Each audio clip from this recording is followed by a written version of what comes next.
Tonight on News 5 Live, the Prime Minister's driver is involved in a fatal road traffic accident near Biscayne. A 20-year-old is stabbed and killed in Bella Vista. Belize places second in U21 volleyball championships, and the Garifuna Collectives prepares for its first post-pandemic tour. These stories and more coming up on News 5 Live.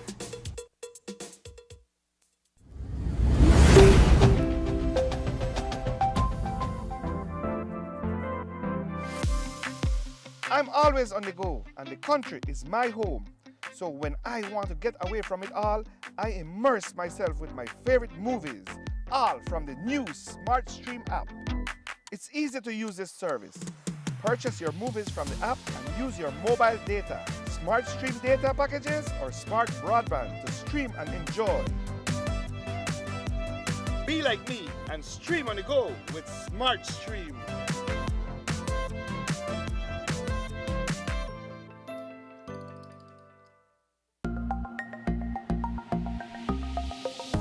Buying a car should be a great experience, and St. John's Credit Union wants to make it even better. But we offer more than just great low rates. We make the application process easy and make sure our members get the best service possible. At St. John's Credit Union, we offer excellent products backed by exceptional service. So the next time you are buying a new or used vehicle, take advantage of St. John's Credit Union's Drive Forward Auto Loan product. We'll put the buying power in your hands. Come and drive forward with our auto loans with rates as low as 9% and low or no down payments. Drive forward with St. John's Credit Union. Some restrictions apply. You want a mobile service provider that allows you to stay connected with fast, reliable LTE coverage anytime, anywhere. Whether it's just to catch up with family, to share that experience with your one special friend, or to manage your small business. Whatever's your thing, you deserve to have the best mobile experience. Now you can do even more while on the go with the increased anytime data allowance in Digi's mobile postpaid plans. You now enjoy 8 gigs of anytime data starting at only $55 monthly. Or share up to 120 gigs of anytime data with up to 6 of your closest friends. That's more LTE data for you to enjoy during the day, nights, and weekends. No restrictions. So keep your gigs up with more data plus unlimited talk and text in all Digi postpaid plans. Visit a Digi store near you to sign up today. All you need is a valid ID and proof of address. It's time to get on Belize's fastest mobile 4G LTE advanced network. Visit livedigi.com to find out more, or hit us up on WhatsApp or Facebook. Digi, our national telecom. I'm on my way to Benny's, where I can get what I need and save some money. After 75 years in the business, nobody do it like Benny's. Hello, how may I help you? Anything you need, we got you. Whether it tools or tiles, lights and fans, we are serving with a smile. Genuine plumbing and electric supply, quality construction supply, heating and air condition, 100% Belizean. Benny's, hey, celebrating 75 years. Quality and savings, quality and savings. Benny's, hey, celebrating 75 years. Quality and savings, hey, quality and savings. Benny's, celebrating 75 years. Quality and savings. Quality and savings.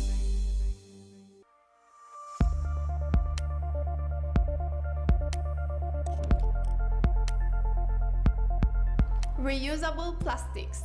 Did you know that until we find an alternative for plastic and all its uses, we will continue to need plastics, such as in the health sector? Plastic becomes a huge problem for Belize when it becomes waste and is improperly disposed of. When it is thrown on the side of the road and in our rivers and seas, it's eaten by animals and in turn by people, and it becomes an environmental and health issue. It costs us money for disposal, filling up dumps and landfills, and paying for associated healthcare. So what can you do? Choose to refuse single-use plastics is step 1. Step 2. Instead, use the plastics that were meant to be reused, like coffee cups, water bottles, and food containers. We're not talking about buying a $1 bottle of water. I mean, you can, but how long will that last you?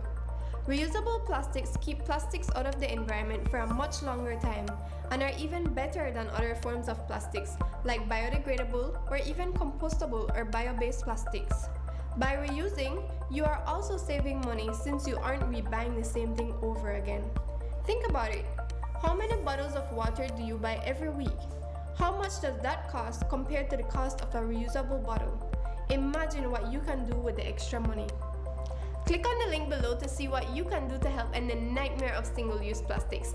I'm Alison Castillo, and now you know.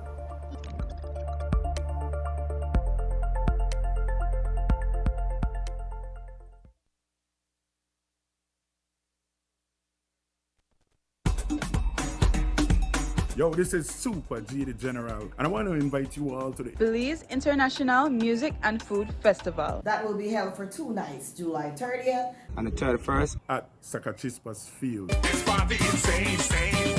Mistake you over you. As you left my yard, tell me why you come back.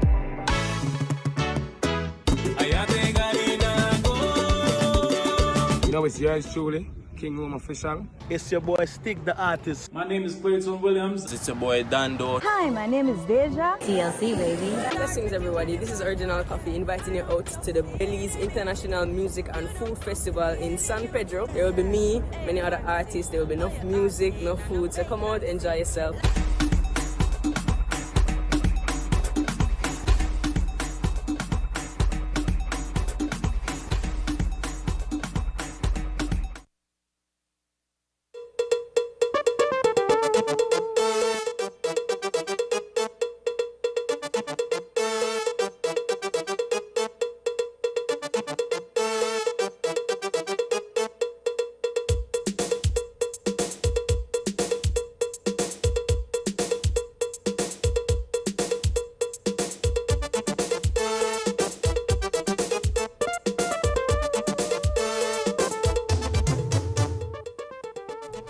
Good evening and welcome to News 5 Live for Monday, July 18th. I am Sabrina Daly. There was a fatal traffic mishap last evening involving the Prime Minister's driver, during which he knocked down and killed a man believed to be a resident of Biscayne Village. Up to news time this evening, the victim remains unidentified. Edwin Hill and 2 other occupants were traveling in his private SUV en route to Orange Walk. Somewhere between miles 24 and 25, Hill reportedly observed a man on a bicycle veering across the highway.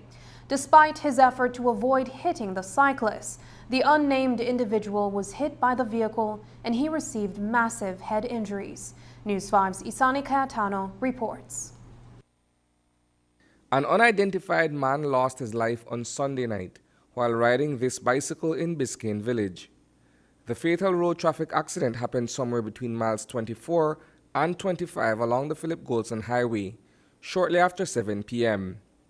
Also traversing that dimly lit stretch of road was 58-year-old Edwin Hill. He is the longtime driver for Prime Minister John Briceño. The cyclist was hit and was transported to the Carl Hushna Memorial Hospital, where he later succumbed to his injuries. Mr. Hill was taken to the Ladyville police station, where he made a report and cooperated fully with investigators. So presently, investigators are putting the file together, recording statements from witnesses, and we will be sending the file to the Director of Public Prosecution for her determination on the matter. According to Hill, he was accompanied by 2 other passengers inside this blue GMC Acadia when he observed a male person swerving on the highway. The driver reportedly made an attempt to avoid hitting the cyclist, but that effort was in vain. Based on what investigation is showing so far, is that the cyclist was the one who swerved in the path of Mr. Hill's oncoming vehicle. But we're not going to say at this time who is at fault. We will put the file together and then we'll send to the DPP, and then she will make that determination. In these type of cases, we would normally not arrest somebody right away unless there is clear indication that the driver is at fault, or in situations where drivers would have refused to cooperate by giving blood or urine sample to test if they were under the influence, that would normally just give NIP and we send the driver home.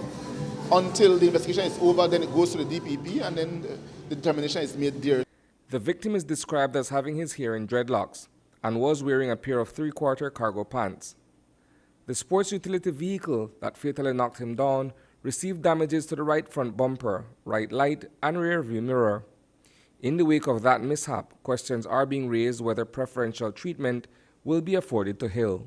Yes, there are going to be those who will want to say, oh, that because I'm Prime Minister driver, but I would just invite them to look at the history, to look to see how we have dealt with situations like these in the past, and they will see that no special treatment is being given to Mr. Hill due to the fact that he's a Prime Minister's driver. But I'm saying in a case like this, will he continue to drive for the Prime Minister while the investigation continues? Is there anything the police can do to kind of intervene and stop that from happening in the process of the investigation? No, that's a matter for the Prime Minister to decide.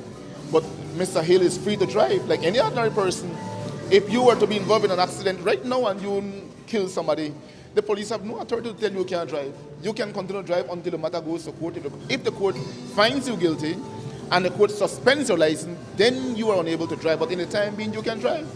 A urine sample has been taken from Edwin Hill. He was also served with a notice of intended prosecution. We note that in August 2019, Hill and then opposition leader John Briceño survived a near-fatal road traffic accident along the Philip Goulston Highway in the vicinity of Rayburn Ridge. In that incident, Hill, who was behind the wheel of a Toyota Prado, lost control of the SUV when he swerved to avoid a collision with a commuter bus.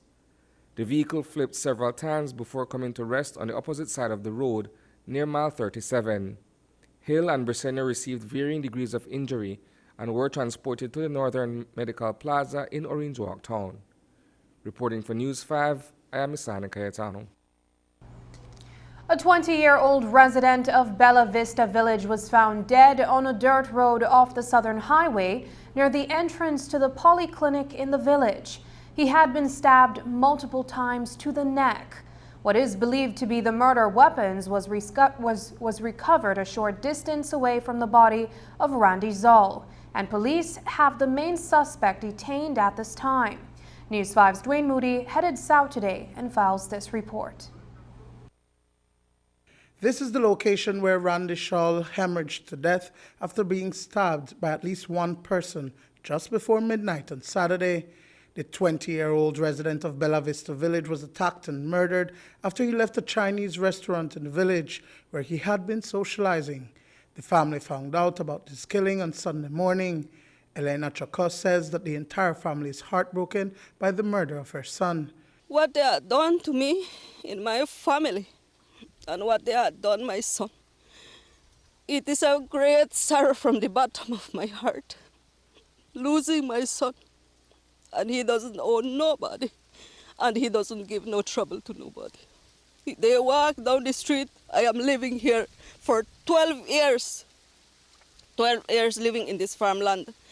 I always advise my kid, don't rob anybody, don't hurt anybody, don't go attack nobody, don't steal anything from adults, young, children.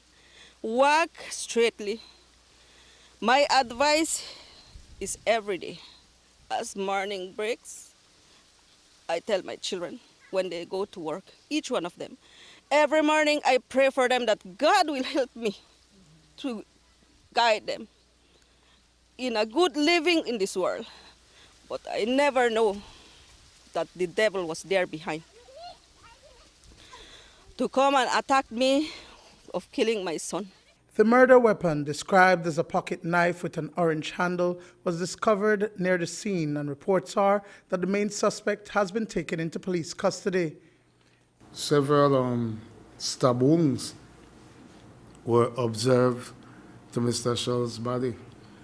We know that investigators revealed that Mr. Zoll was socializing in front of a Chinese establishment earlier on the Saturday night, and it is believed that he got into an argument out there, which may have led to his demise. We know that investigators are following up on several leads, and hopefully, if we apprehend these persons that he was socializing with, we might be able to answer some of these questions that we're left with. No? So at this time, no one has been detained? Well, they have several persons detained, and they're following several leads. News 5 confirmed today that Randy's life had been threatened on multiple occasions in the past month. The most recent incident was on July 13th, 3 days before he was killed. His mother recounts the threats leading up to the murder. This is not the first time that they do this. Anytime my kids travel the road, they stop them. They curse them. But as a mother, I take everything. I don't rush to pick problem. I take everything easy, and I left it in God's hand. My son told me when he attacked me the second time, I knocked him on his nose, and he dropped on the floor. And when he dropped on the floor, he fainted. And when he fainted, his sister run, Rainita Ak, run to us. And she already told me, boy, you don't know to who. You don't know who is that person. That person just come from Hattiville. You know that that person don't kill somebody. And he will soon kill you. Why would they threaten your son, or why would they try to harm you people? Why?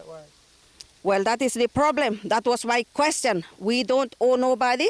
We don't owe nothing to nobody. So I don't know what was the problem. Despite the detention of the main suspect and others, the Shull family fears that they will not be safe.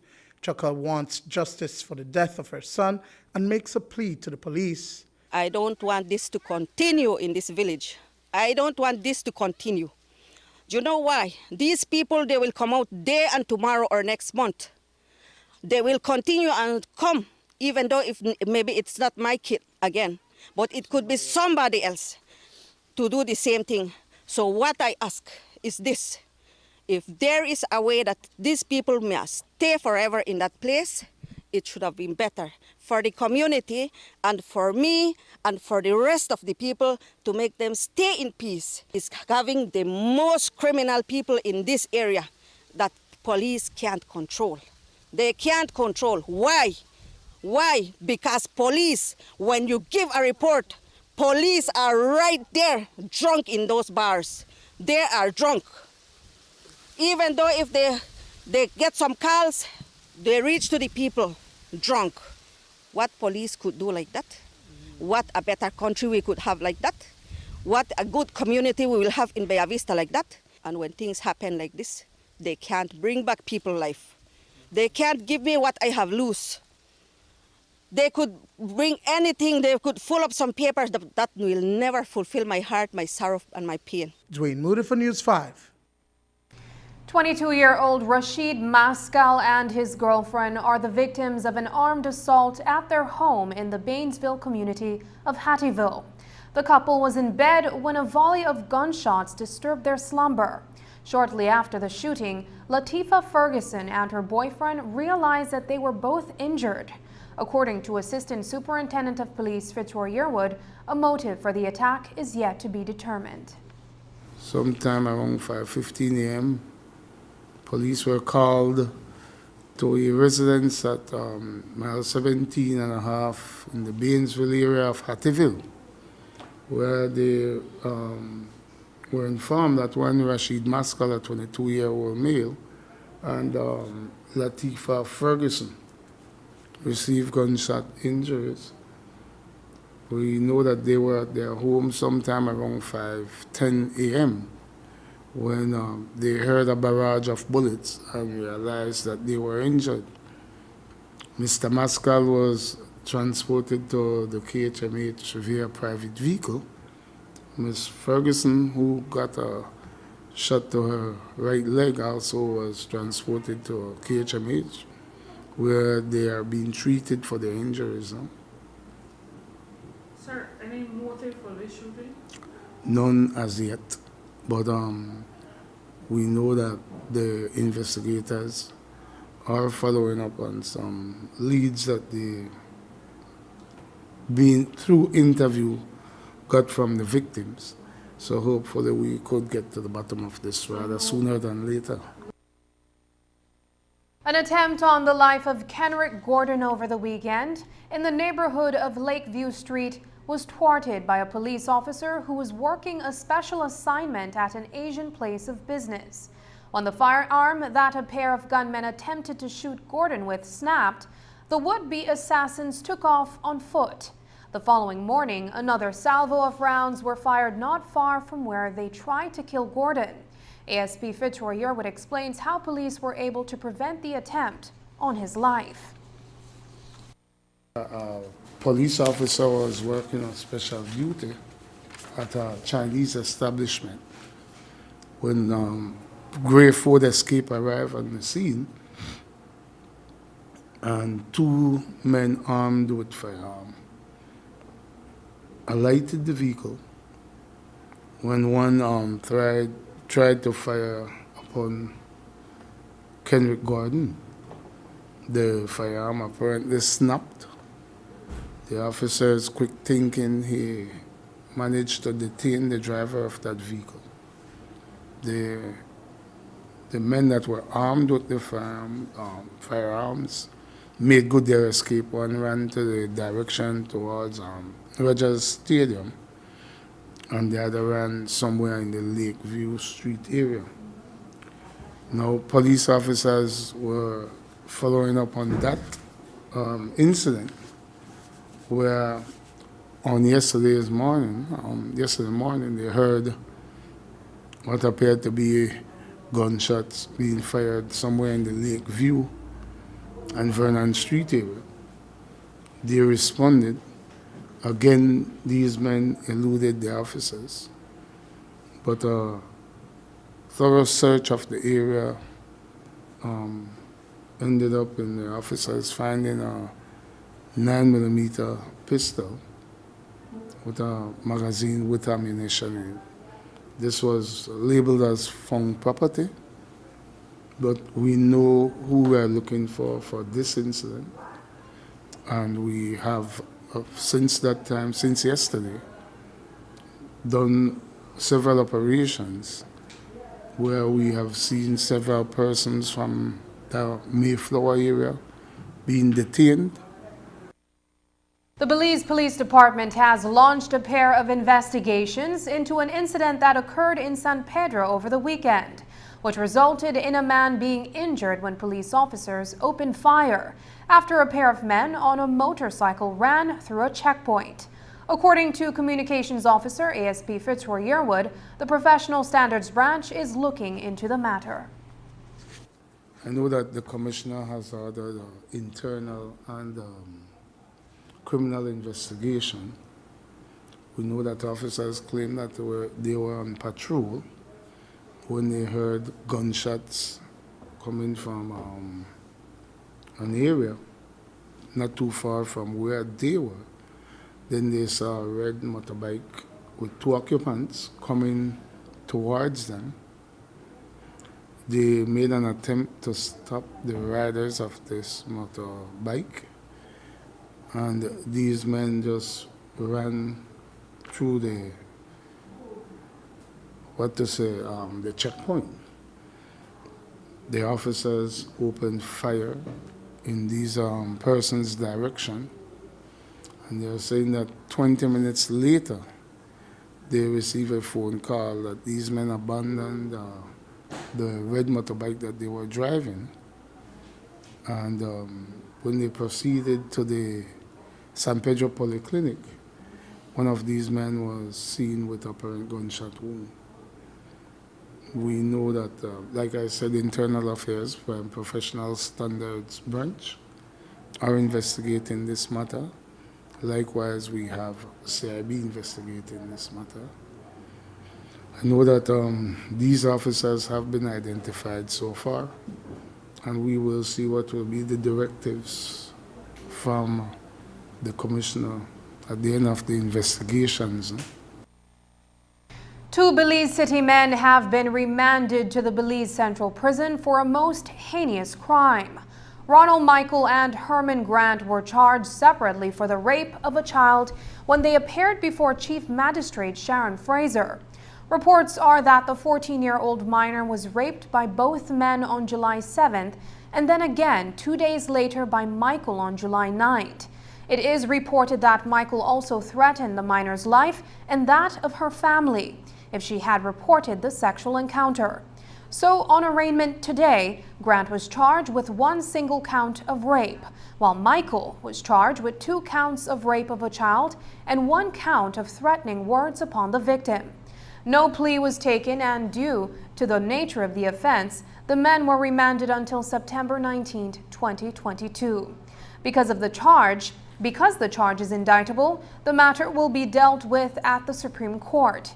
In a report made by the minor, the first incident occurred around 7:30 p.m., where both men who she knew drove up beside her in a car with green license plate. She claims that Grant forced her into the vehicle and then they drove off with her into the Buttonwood Bay area. She was taken into a house where they had intercourse with her against her will. Police later reviewed information of the 2 attackers, which led to the apprehension of Michael and Grant. Today, both men claimed they were innocent of the allegations. Neither of the accused men were represented during the arraignment. Coming up, the Senate debates another Taiwanese loan. Details when we return.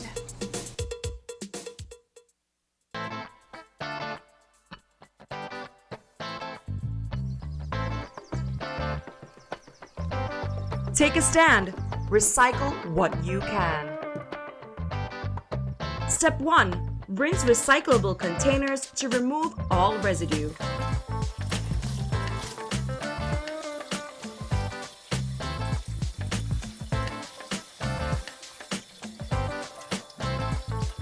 Step 2. Remove all labels. Be careful.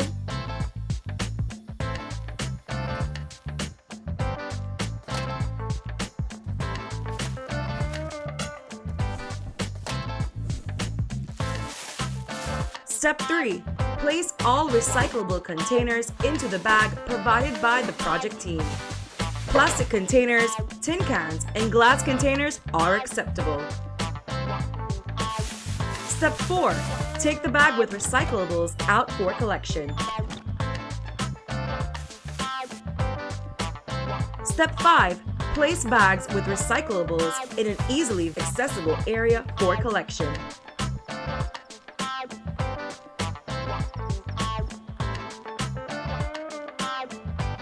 This initiative is being implemented in selected communities by the Belize Solid Waste Management Authority through the Inter-American Development Bank with funding from the Japan Quality Infrastructure Initiative under the Japan Special Fund.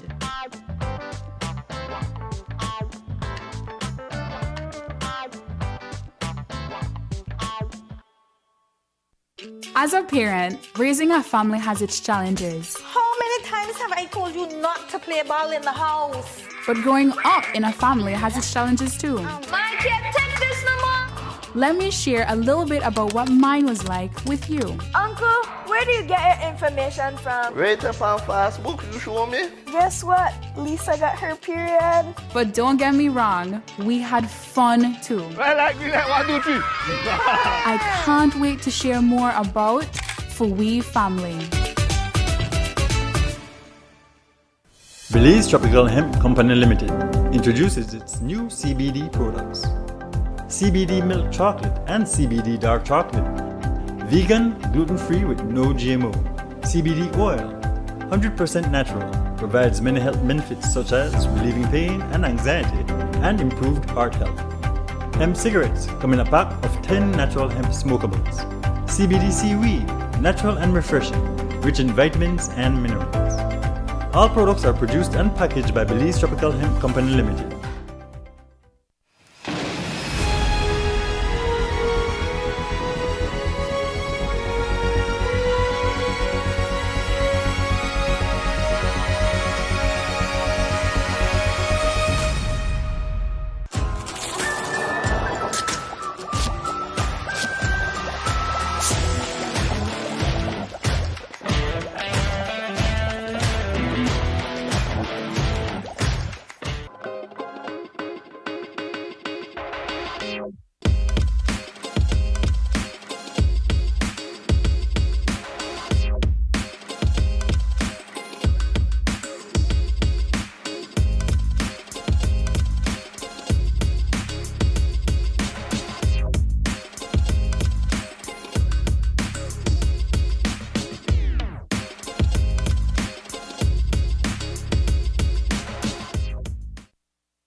The government of Belize is seeking to borrow $75 million from the government of Taiwan as budget support for the next 4 years. According to the Prime Minister's address in the House of Representatives on Friday, the loan will provide financial support to the Ministry of National Defense and Security, the Ministry of Home Affairs, the Ministry of Health, and the Ministry of Education. Today, Senator Christopher Koyi explained that the majority of disbursements will be made in the first 2 years. Senator Koyi argued that the loan became a necessity and was at no time a secret. This $75 million loan motion was at no time a secret. Senator Willoughby referred to the Prime Minister's budget speech. And as part of that budget speech, the comments by the Prime Minister included the reference to a $150 million loan from Taiwan. That's because the budget itself has a primary surplus, but an overall deficit. What that means is you have to make loan payments over and above interest. You have to pay for principal. And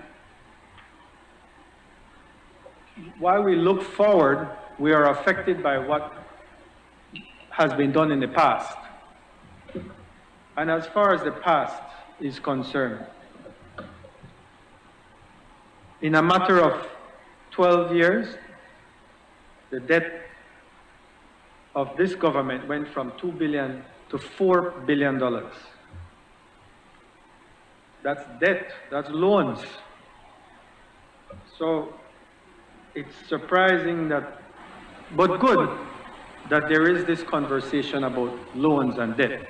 But the fact of the matter is, we had runaway debt when this government came into office. With that $4 billion, the budget itself was put under pressure, and the bilateral cooperation with Taiwan meant the discussions and ultimately the agreement meant that we had to look at solutions that included debt. So this is not anything new. This is from last year, early last year. Under that agreement, a $75 million loan was negotiated and agreed to cover the disaster, the financial disaster that was this government when this administration took office. Opposition senators also weighed in on the matter of the $75 million loan from the government of Taiwan, highlighting the financial plight that Belizeans across the country are facing with the rising cost of basic good. Opposition senators criticized the government for its borrowing practices. We are at a point where in the households, in the families, there are numerous Belizeans who are suffering at this time. The cost of living, the cost of goods, and we're seeing the increases daily, day in, day out, the cost of basic commodities going up, and our salaries, yes, are remaining the same. The cost of fuel, for instance, the cost of eggs, flour, basic household needs. And so we have a responsibility to the public, where we have the government saying that we are rebounding, but it's not trickling down to the everyday Belizean. That is where the cause of concern is, and we're looking yet at another loan motion, which will further bury us in debt. When you go to the store, I remember, Mom send you a little 20 bill, right? You come back with one nicely bag of things. Buy 20 bill, buys you the bag, no. Not the groceries. $100 is nothing at the stores. Inflation, so high. And then yet we come for so much loans, so 10, 13 loans. Sir, the most difficult thing for a decent human being, a God-fearing person, to get up right now to tell his children, I can't provide for you. I can't pay the utility bills. I can't pay the rent. I can't provide the basic food basket that their children may eat, that they themselves may eat. Every 4 o'clock, Mr. Myvitt have to get up with a bicycle cart and go pick up pint bottle to go sell to Boeing and Boeing, sir. And here we are playing with 75 million US dollars, borrowing. To what end? There was also a spirited back and forth in the upper house over a loan motion from the Central American Bank for Economic Integration, CABE, valued at $48 million. The loan is for the expansion and rehabilitation of a stretch of road along the Philip Gosen Highway between miles 8 and 24. While Business Senator Kevin Herrera commended the government for upgrading a stretch of road he says he uses regularly, he called for greater accountability in the awarding of these types of contracts. Opposition Senator Philip Willoughby also chimed in on the debate. We can't overlook to mention the hypocrisy to some extent, because whenever the government speaks to infrastructure, it becomes nauseating. Infrastructure connects people. It moves goods and services. Prior to the general elections, we've heard educated people made remarks, past statements, that we cannot eat streets nor its infrastructure. But again, I must say thank you to the government for continuing with this project. And I am certain that the people of Belize and our guests will have this infrastructure for a very, very, very long time to come. And we hope that we, the good citizens, protect this infrastructure and don't destroy it, because it is taxpayers' dollars that are paying back for these loans. I want to again commend the government for the construction of this very badly needed, or the rehabilitation of this badly needed area of the road. I live in this general area here, and you know, there are times when it has deteriorated significantly, and I know that they've fixed pieces over the past year or so. But one of my point is not with respect to what is being spent on the road or where it is going or if it looks reasonable or not. I would like to recommend at some point in a process as we go forward, Madam President, is that I think there should be some audit of contracts that would ensure that the value is there within these contracts. The opposition also accused the Briceño administration of plunging Belize further into debt, noting that 13 loan motions have been introduced in the National Assembly since the PUP took office. Well, Senator Koyi denied the claim, accusing the opposition of misrepresentation and misleading Belizeans. According to Senator Koyi, Belize's debt is actually going down. Here is how he explained it. I think it's important to appreciate how the budget works. The list of loans that were approved before the House and Senate over the past year and a half. I think you referred to 13 loans. When you borrow for your house, as an example, you want to build a house. The bank does, and let's say the loan is $100,000. The bank doesn't lend you the full $100,000 up front. It goes by stages as you go through your construction process, as you build your house.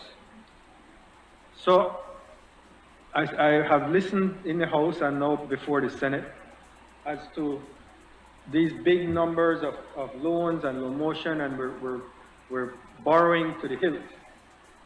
But look at the data, look at the statistics, what in fact is happening. When this government took office, what was the debt? 4 billion. What was the GDP? Less than 4. The economy contracted by 16, 17%. So we were at 133% debt to GDP. When we secured that blue loan arrangement, what was the debt to GDP? That was reduced by 25%. We were down to 108%. Where we are now is at 89% after the rebasing of the GDP. So we don't have debt going up, we have debt coming down. After the break, a national child labor policy is being launched. But first, here is a look at the latest COVID-19 figures.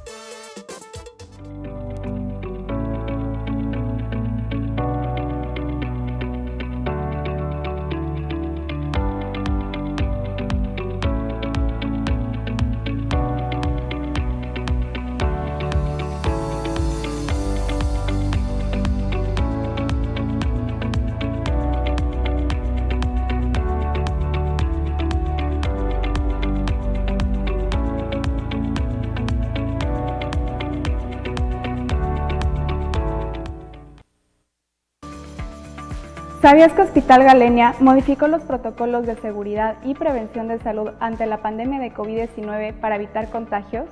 Garantizamos contener a los pacientes que ahí estamos manejando y disminuir riesgos de infecciones para el resto del hospital. Hospital Galenia, más que un hospital. Make your summer better. Over $35,000 in cash and prizes with Smart Summer Sweepstakes. Here's how you can enter for a chance to win. Purchase any device, sign up for a smart postpaid, broadband, or VoIP plan, use $50 or more regular prepaid credit, do a SIM swap, or text to the short code. You win 8946. And in the body of the message, enter the number of entries you would like to purchase. Each entry costs only 50 cents. Don't waste any time. You can be the winner of weekly prizes starting July 1st. All methods give you more chances to win. Airline tickets, overnight stays at numerous resorts, cash prizes, gift certificates, and much, much more. One lucky person will win the grand prize of a $10,000 shopping spree courtesy Court and Smart. Promotion ends September 16, 2022. So make your summer better by getting in the race to win with Smart Summer Sweepstakes. Smart, bringing people together.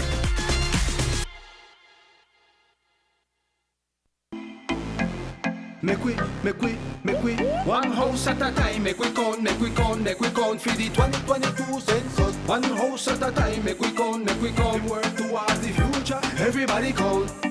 We need information and your cooperation. Everybody in the Belize population. Mommy, daddy pick me on the senior section. Plus we need help from the youth population. From all over, we need data to measure development in every area. Every aspect in a Belize and culture.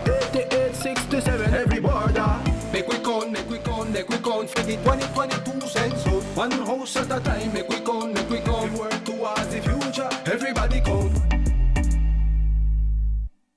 The 2022 Population and Housing Census. Participate, respond, be counted. Since the Ministry of Immigration began taking appointments for its amnesty program on July 1st, a total of 4,750 persons have applied.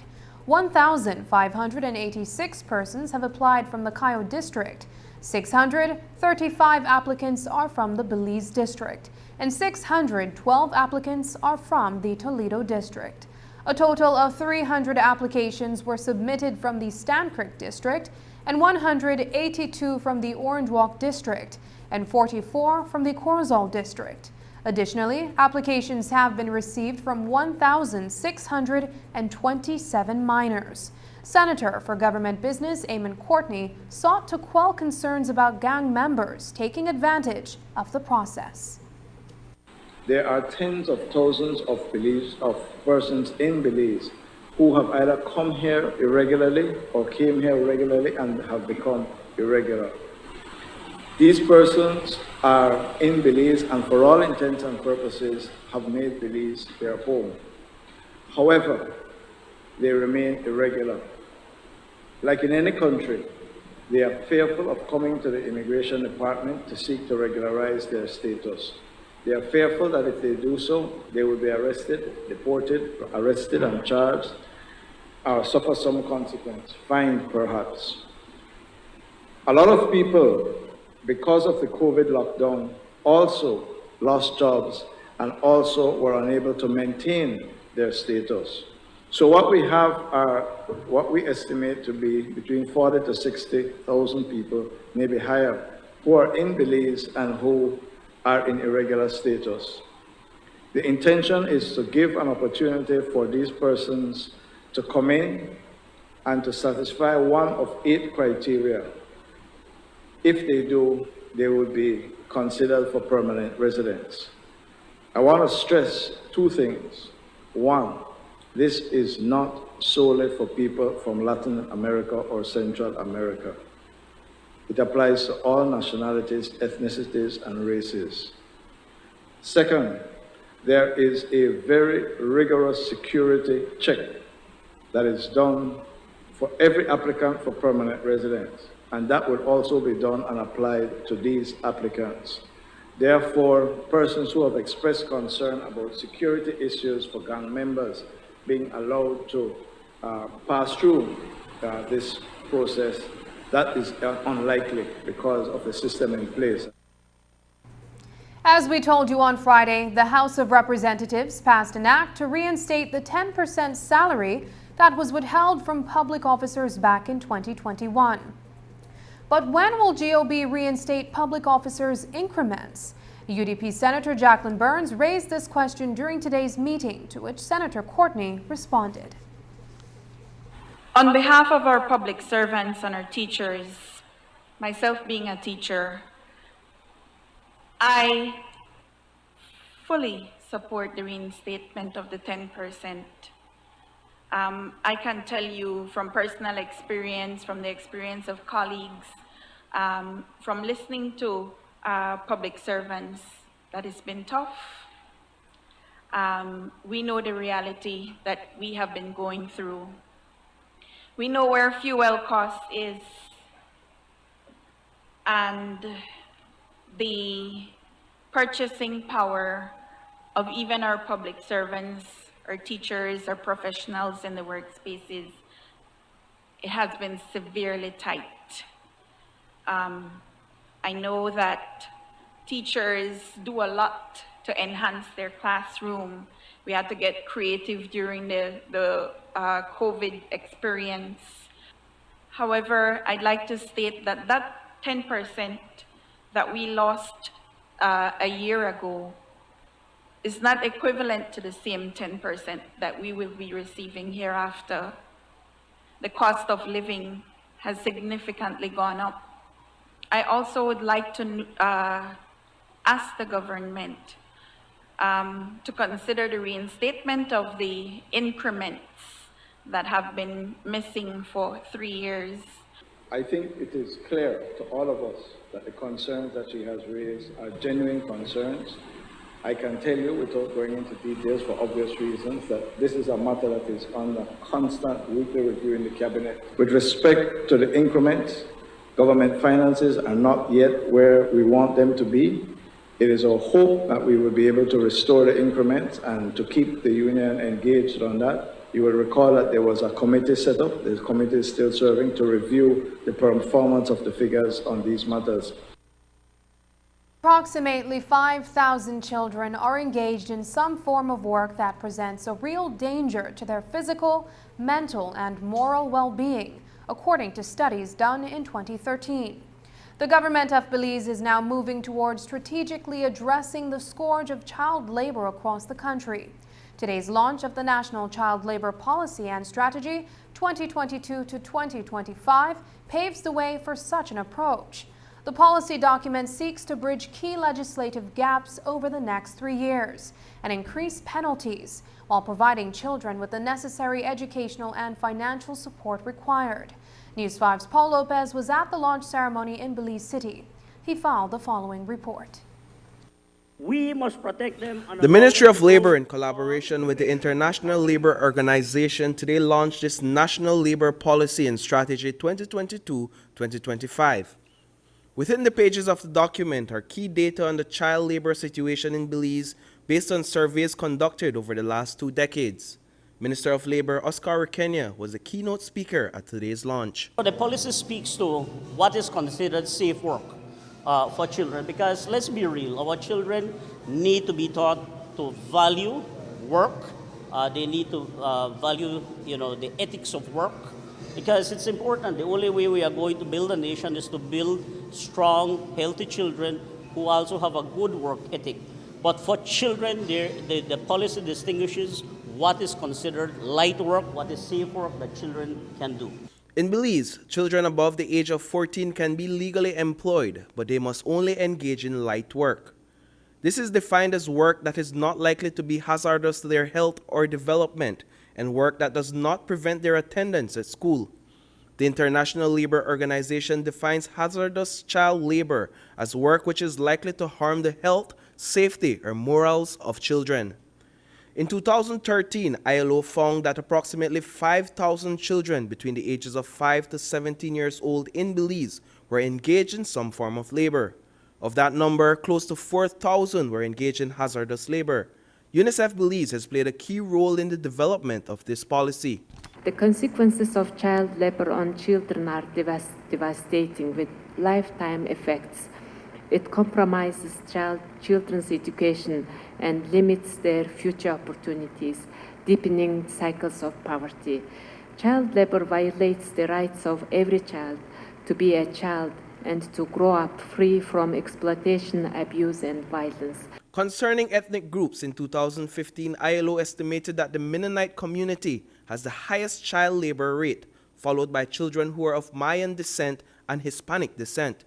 ILO's 2013 Child Activity Survey found that boys who were subjected to hazardous labor in Belize worked as divers or fishermen, gas pump attendants, farmers or farm helpers, carpenters, construction workers, and operators of heavy equipment, to name a few.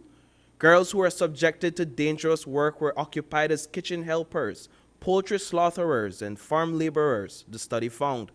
And, according to the Commissioner of Police Chester Williams, catching the perpetrators of these crimes comes with its challenges. It is extremely difficult because of the situations that normally surrounds these incidents. People have found ways to make it seem as if it is not child labor, when in fact it is child labor. If you put lipstick on a pig, that's still a pig, right?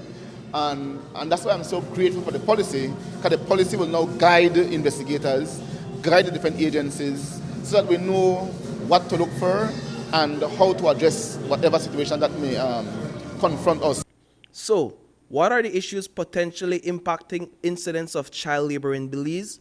Consultations with stakeholders in developing Belize's child labor policy has brought to the fore, among other issues, gaps in legislation, barriers to accessing education, undocumented migration, and elements specific to the Mayan and Mennonite communities as the drivers behind this growing atrocity. We do have certain industries that, require, migrant labor. And a lot of times, we have, migrants who come who bring their children, and, because of their situation, in their country, they take every opportunity to be able to ensure that they can earn as much as they can, sometimes, to the detriment of the children, sadly, and that matter has to be addressed. The overall goal of the Belize National Child Labor Policy and Strategy is to reduce the incidence of child labor in Belize by addressing information and legislative gaps, increasing compliance with labor laws, by reducing existing barriers to school attendance, and by providing adequate support and economic resilience for children and their families. We have a duty, by virtue of our commitment to international conventions that protect the rights of children, to ensure that our children, are safe that they go to school, that they are afforded good health opportunities, and that they are not deprived of their ability to be children.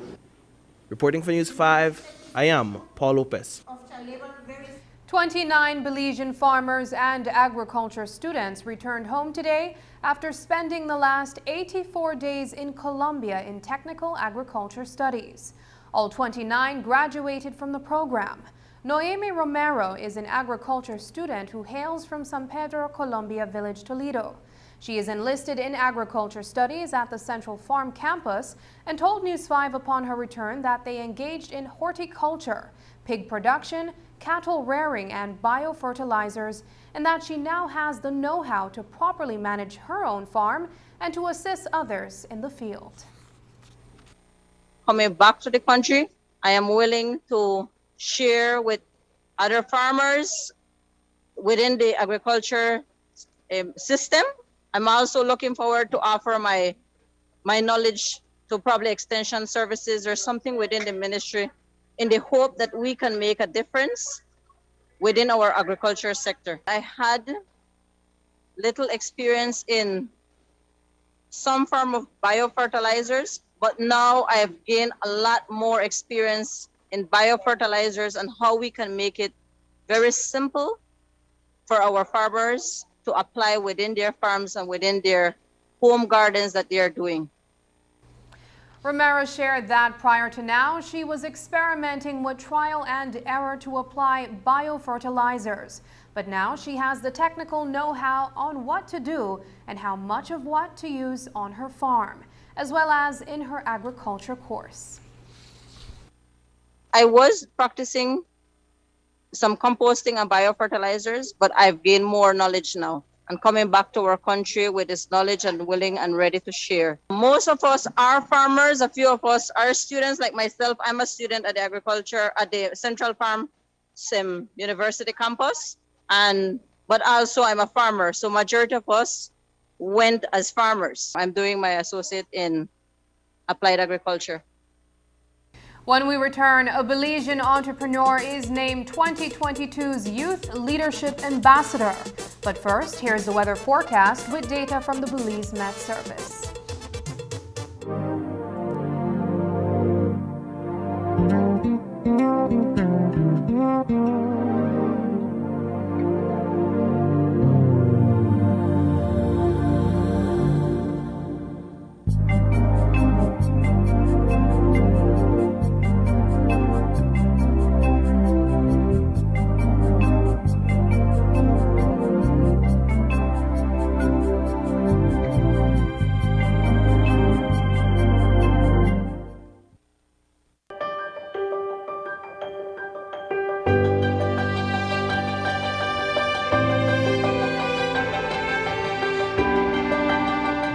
No right.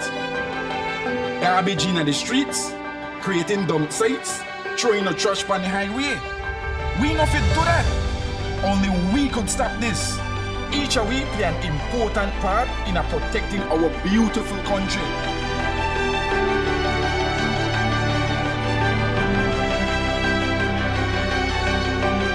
This that we believe. Respect it, cherish it, love it.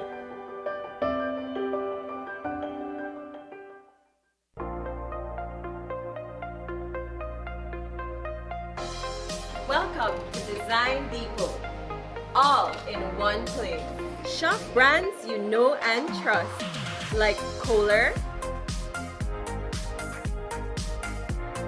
Welcome, GE Appliances. Welcome. Oran Windows. Welcome. Tiles from around the world.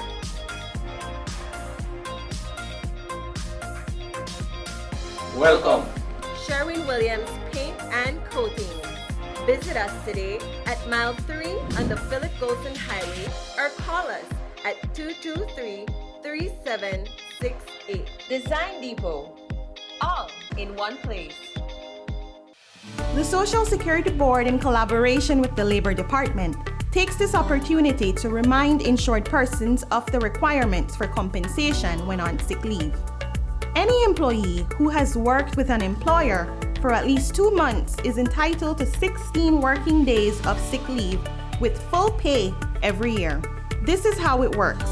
Upon approval of a sickness or injury benefit claim by SSD, 80% of the employee's weekly insurable earnings is paid as a Social Security benefit, and the difference in the employee's salary is paid by the employer. This is to ensure that the employee does not suffer any loss of wages when ill. After 16 days, compensation for sick leave is paid as a Social Security benefit only.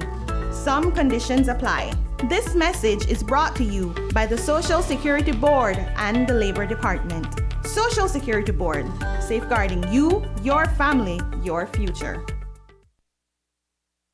They did not capture gold, but Belize's under-21 volleyball team made us proud this weekend as they played their hearts out against Guatemala. Belize took silver at the 19th Under-21 Female Central American Volleyball Championship Games on Saturday night at the Belize Civic Center. Guatemala won the first set 25-19. Then Belize won on the other two 25-20.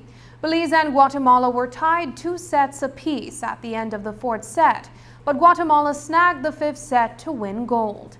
President of the Belize Volleyball Association, Alan Sharp, said, regardless of the outcome, the girls made Belize very proud.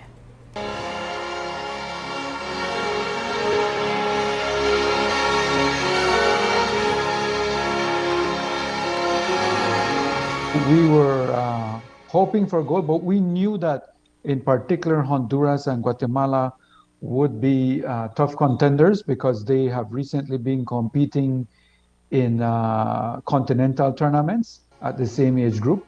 So we knew they would be very tough, but we were ready, and we were hoping that with the fan support and with everything else that was going on, that we would manage to intimidate those teams a bit and be able to pull it off.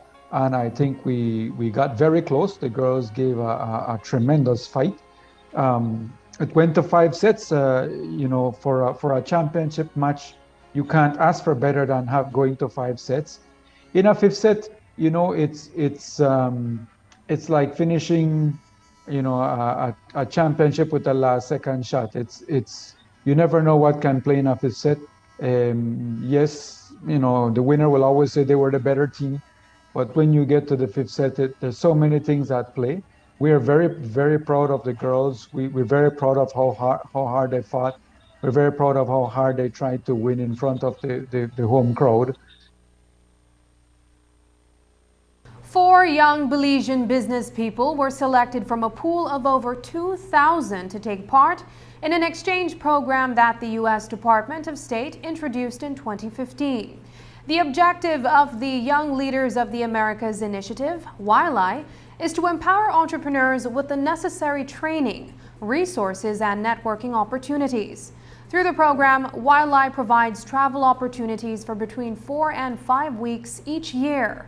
During that time, they get to collaborate with a host organization in the same field of the business as theirs. This year, owner of Cash Expressions, Khadija Asales, was one of the Belizeans who took part. She appeared with Shadell Young, the public engagement assistant at the U.S. Embassy, on Open Your Eyes morning show.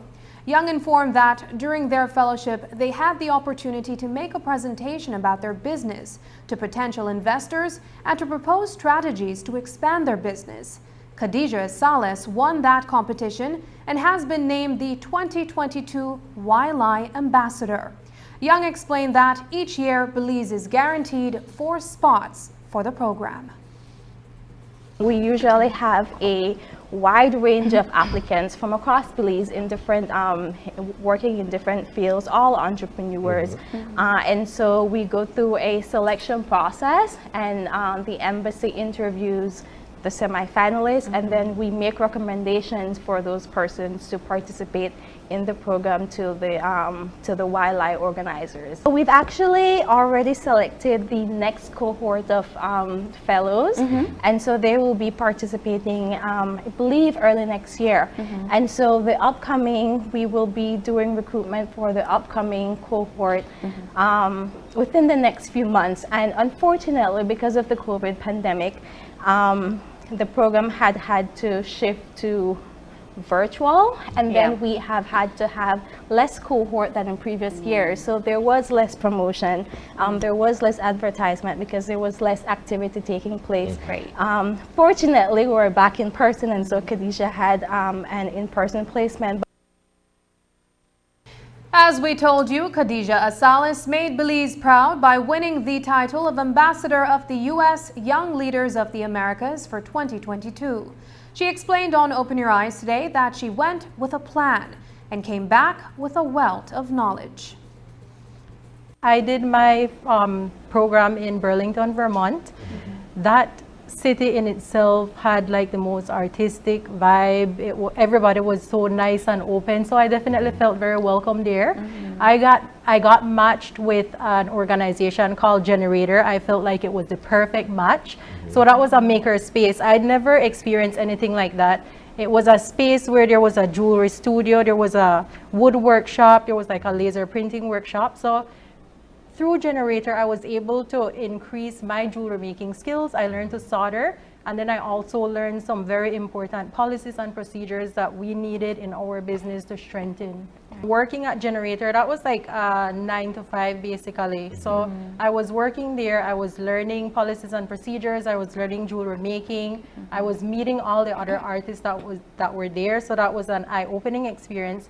But the entire time that I was there, I had been practicing my pitch. So I didn't just like step up there and I didn't just do my pitch and won. I had put so much work into practicing for that.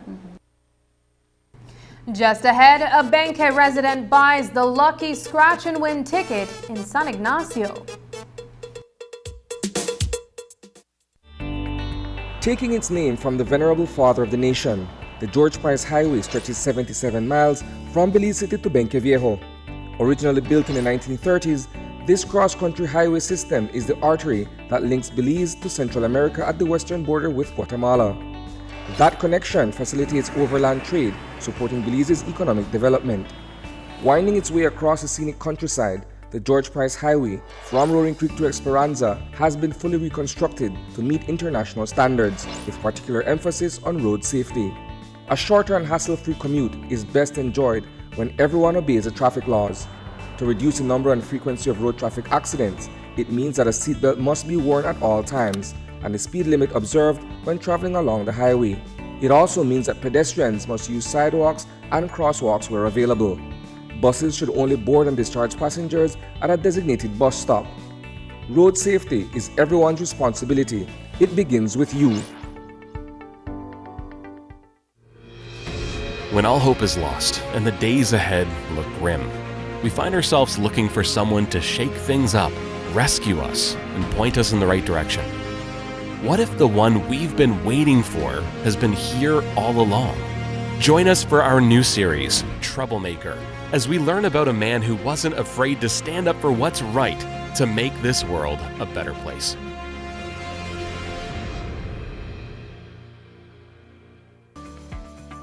¿Sabías que Hospital Galenia modificó los protocolos de seguridad y prevención de salud ante la pandemia de COVID-19 para evitar contagios?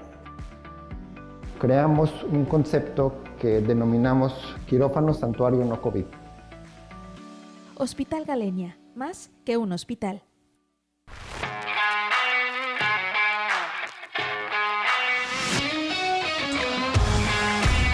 Messi! Off goal! What a goal from Leo Messi! What an incredible strike from Leo Messi!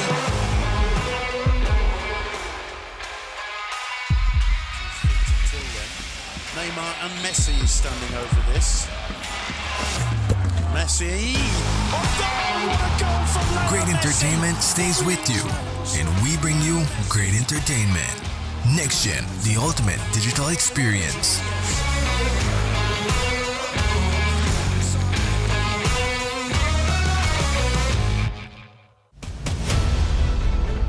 Dwayne Moody, Isani Cayetano, Marian Ali, Paul Lopez.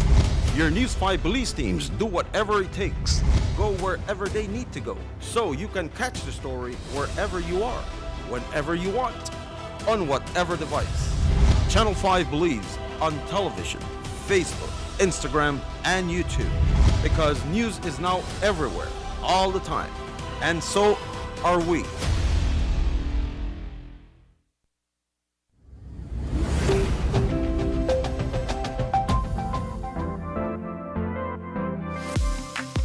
I'm always on the go, and the country is my home. So when I want to get away from it all, I immerse myself with my favorite movies, all from the new Smart Stream app. It's easy to use this service. Purchase your movies from the app and use your mobile data, Smart Stream data packages, or smart broadband to stream and enjoy. Be like me and stream on the go with Smart Stream.